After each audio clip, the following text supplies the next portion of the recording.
2 अगस्त 1999 की उस काली और डरावनी रात के लगभग 1 बज रहे थे और बाहर आसमान में अंधाधुंध बारिश हो रही थी। ट्रेन के अंदर हजारों यात्री गहरी नींद में सो रहे थे। कोई फौजी अपनी छुट्टी पर घर जा रहा था तो कोई माँ अपने बच्चे को सुलाने की कोशिश कर रही थी। सब कुछ शांत था। ट्रेन तेज रफ्तार से अपनी मंजिल की ओर बढ़ रही थी, लेकिन कुछ ही सेकंड में सब कुछ बदल जाता है। एक भयानक आवाज, लोहे की टकराहट, टूटते डिब्बे और चारों तरफ चीख पुकार मच जाती है, क्योंकि जिस पटरी पर वो ट्रेन दौड़ रही थी उसी पटरी पर सामने से एक और मौत का दानव पूरी रफ्तार से उसकी तरफ बढ़ रहा था। दोनों ड्राइवरों को सिग्नल हरा दिखाई देता है, लेकिन वह हरा सिग्नल सुरक्षा का नहीं बल्कि विनाश का बुलावा था। 100 किलोमीटर प्रति घंटे की रफ्तार से कई टन वजनी और हजारों जिंदगियों को अपने भीतर समेटे हुए एक ही पटरी पर एक दूसरे की तरफ पूरी रफ्तार से बढ़ रही थी। ना कोई चेतावनी, ना कोई संकेत और ना ही बचने का कोई रास्ता। फिर अचानक ऐसा धमाका हुआ जिसने धरती को हिला दिया। लोहे के डिब्बे मोम की तरह पिघल गए और हजारों सपने हमेशा के लिए खामोश हो गए। दोस्तों, रेलवे के इतिहास में अक्सर हादसों की वजह कोई एक छोटी सी गलती होती है, लेकिन 2 अगस्त 1999 की वह रात सिर्फ एक गलती का गवाह नहीं थी, बल्कि वह गवाह बनने वाली थी भारत के इतिहास की सबसे भयानक, सबसे दर्दनाक टक्कर की, जिसकी गूंज दिल्ली के संसद भवन से लेकर देश के हर आम नागरिक के दिल को दहला दिया था। ये कहानी है गैसल ट्रेन हादसे की, जहां मौत ने 2 दिशाओं से आकर एक ही जगह हजारों सपनों को हमेशा के लिए कुचल दिया था। दोस्तों, तारीख थी 1 अगस्त 1999। भारत में मानसून का समय था। भारतीय रेलवे, जिसे देश की जीवन रेखा कहा जाता है, अपने गति से चल रही थी। लाखों लोग एक जगह से दूसरी जगह जा रहे थे। किसी को घर पहुंचने की जल्दी थी तो किसी को ड्यूटी पर जाने की। देखिए, इस कहानी के 2 मुख्य किरदार थे। 2 ट्रेनें जो अपने आप में चलते फिरते शहर की तरह थीं। पहली ट्रेन थी अवध असम एक्सप्रेस, जो नई दिल्ली से गुवाहाटी जा रही थी, और दूसरी ट्रेन थी ब्रह्मपुत्र मेल, जो डिब्रूगढ़ से चलकर दिल्ली की तरफ आ रही थी। दोनों ही ट्रेनें सुपरफास्ट थीं और दोनों में लोग खचाखच भरे हुए थे। इन दोनों ट्रेनों में सफर कर रहे थे फौजी के जवान व बीएसएफ के सिपाही और अपने परिवार के साथ लौटते मजदूर। किसी को भी अंदाजा नहीं था कि यह सफर उनकी जिंदगी का आखिरी सफर साबित होगा।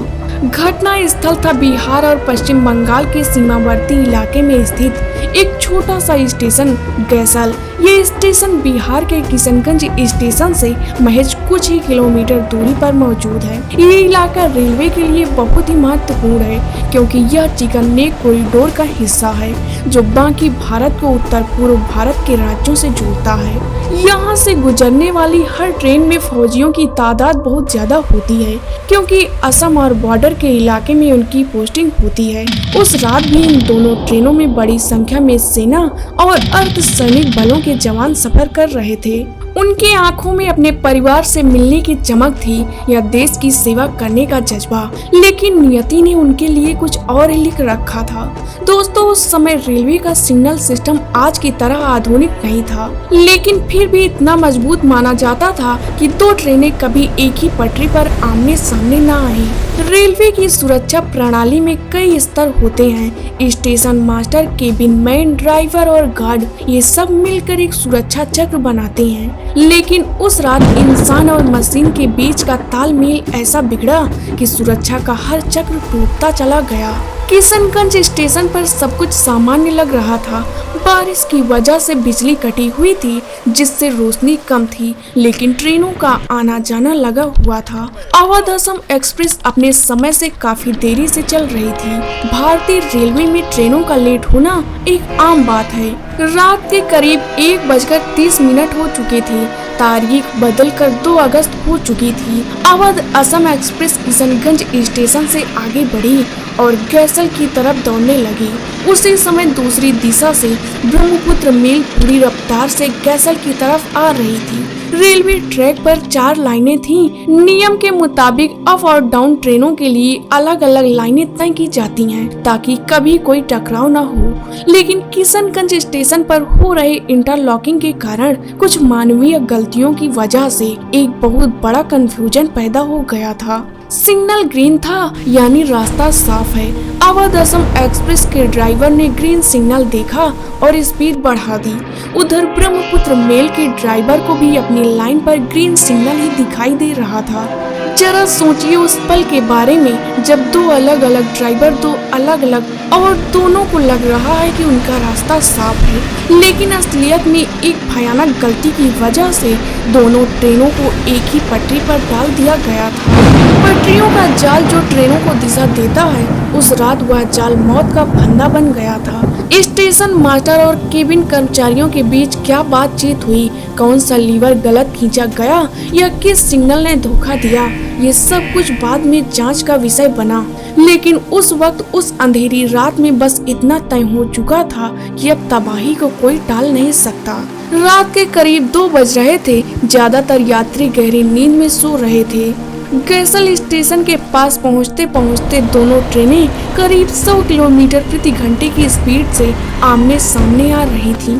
गैसल स्टेशन दिखाई देने लगा था। अवध असम एक्सप्रेस के ड्राइवर को शायद उस पर कुछ अजीब लगा होगा। क्या सामने से कोई रोशनी आ रही है? क्या वह कोई ट्रेन है? लेकिन दिमाग इस बात को मानने को तैयार नहीं होता।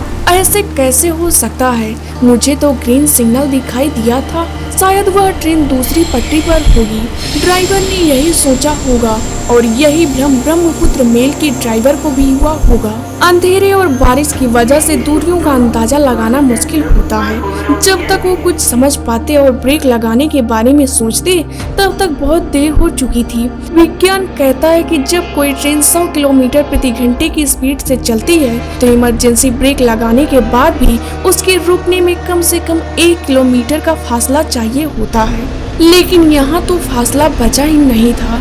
वे दोनों ट्रेन एक दूसरे के बिल्कुल सामने आ चुकी थी।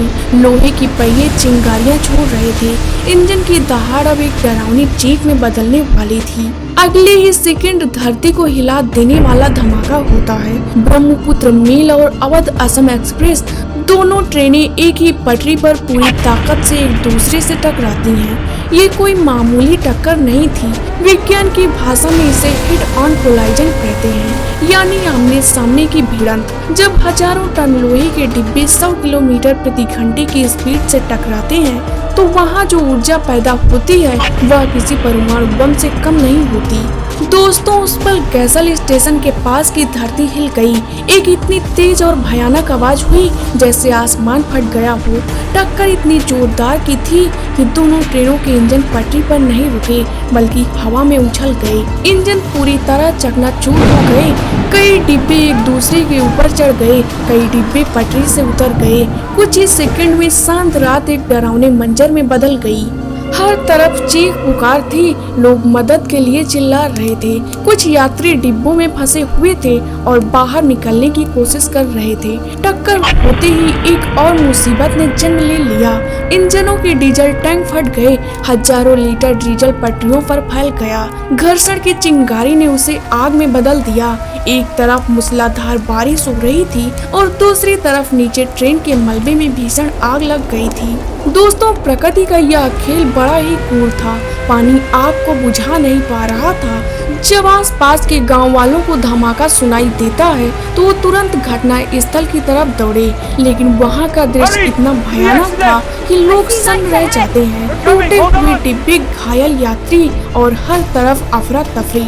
कई लोगों ने अपने हाथों से मलबा हटाते हुए यात्रियों को बाहर निकालने की कोशिश करते हैं। कुछ ही देर में पुलिस और रेलवे के बचाव दल भी मौके पर पहुंच जाते हैं। राहत और बचाव कार्य शुरू हुआ, लेकिन अंधेरा और बुरी तरह टूटे डिब्बे रेस्क्यू ऑपरेशन को बहुत मुश्किल बना रहे थे। सरकारी आंकड़ों के मुताबिक मरने वालों की संख्या सैकड़ों में थी, लेकिन स्थानीय लोग कहते हैं कि मरने वालों की गिनती करना नामुमकिन था। कई लोग तो ऐसे थे जिनका नामो निशान मिट चुका था। ये सिर्फ एक एक्सीडेंट नहीं था, ये सवाल था उस सिस्टम पर जो लाखों लोगों की जिंदगियों का जिम्मेदार है। आखिर गलती किसकी थी? वह सिग्नल हरा क्यों था? वहाँ वहाँ का स्टेशन मास्टर कहाँ था और सबसे बड़ा सवाल, क्या इसे रोका जा सकता था? जैसे जैसे सूरज निकला सवाल और गहरा होता चला गया। दिल्ली से लेकर कोलकाता तक हड़कंप मच गया। जांच कमेटी बैठाई गई, लेकिन उन परिवार का क्या जिन्होंने अपनों को खो दिया था? दोस्तों, जांच में जो सामने आया वो चौंका देने वाला था, क्योंकि ये सिर्फ मानवीय गलती नहीं थी बल्कि सिस्टम की विफलता भी थी। किशनगंज स्टेशन पर पटरियों के रखरखाव का काम चल रहा था। वहाँ डबल लाइन को सिंगल लाइन की तरह इस्तेमाल किया जा रहा था। नियम के अनुसार जब ऐसा होता है तो ड्राइवर को लिखित आदेश दिया जाना चाहिए, लेकिन शायद ऐसा हुआ नहीं था। सबसे बड़ी गलती इंटरलॉकिंग सिस्टम में थी। जब अवध असम एक्सप्रेस को सिग्नल दिया गया तो सिग्नल में गलती से उसे उसी लाइन पर भेज दिया गया जिस पर ब्रह्मपुत्र मेल आ रही थी। स्टेशन मास्टर और केबिन मैन के बीच संवाद में भारी कमी थी। वे एक दूसरे पर भरोसा कर रहे थे, लेकिन किसी ने जमीनी हकीकत को नहीं देखा। यह दुर्घटना मुख्य रूप से सिग्नल सिस्टम की गलती, स्टेशन मास्टर लापरवाही और संचार में गड़बड़ी की वजह से हुई थी। जांच रिपोर्ट में कई अधिकारियों को दोषी ठहराया गया और कड़ी कार्रवाई की गई, लेकिन क्या उससे वो जानें वापस आ सकती हैं? 290 से ज्यादा लोगों की मौत हुई थी और 900 से ज्यादा लोग घायल भी हुए थे, जो भारतीय रेलवे के इतिहास की सबसे भयानक दुर्घटना में से एक बन गई थी। दोस्तों, इसके बाद ट्रेन कंट्रोल सिस्टम में सुधार किया गया। गैसल हादसा ने भारतीय रेलवे को नींद से जगा दिया। इंटरलॉकिंग डिवाइस लगाने की बात शुरू हुई। सिग्नल सिस्टम को आधुनिक बनाया गया। कर्मचारियों की ट्रेनिंग पर जोर दिया गया। आज हमारे पास कवच जैसे तकनीक है जो दो ट्रेनों को टकराने से रोकते हैं। जीपीएस ट्रैकिंग है जिससे ट्रेन की लोकेशन पता चलती है। लेकिन क्या हम कह सकते हैं कि आज हम पूरी तरह से सुरक्षित हैं?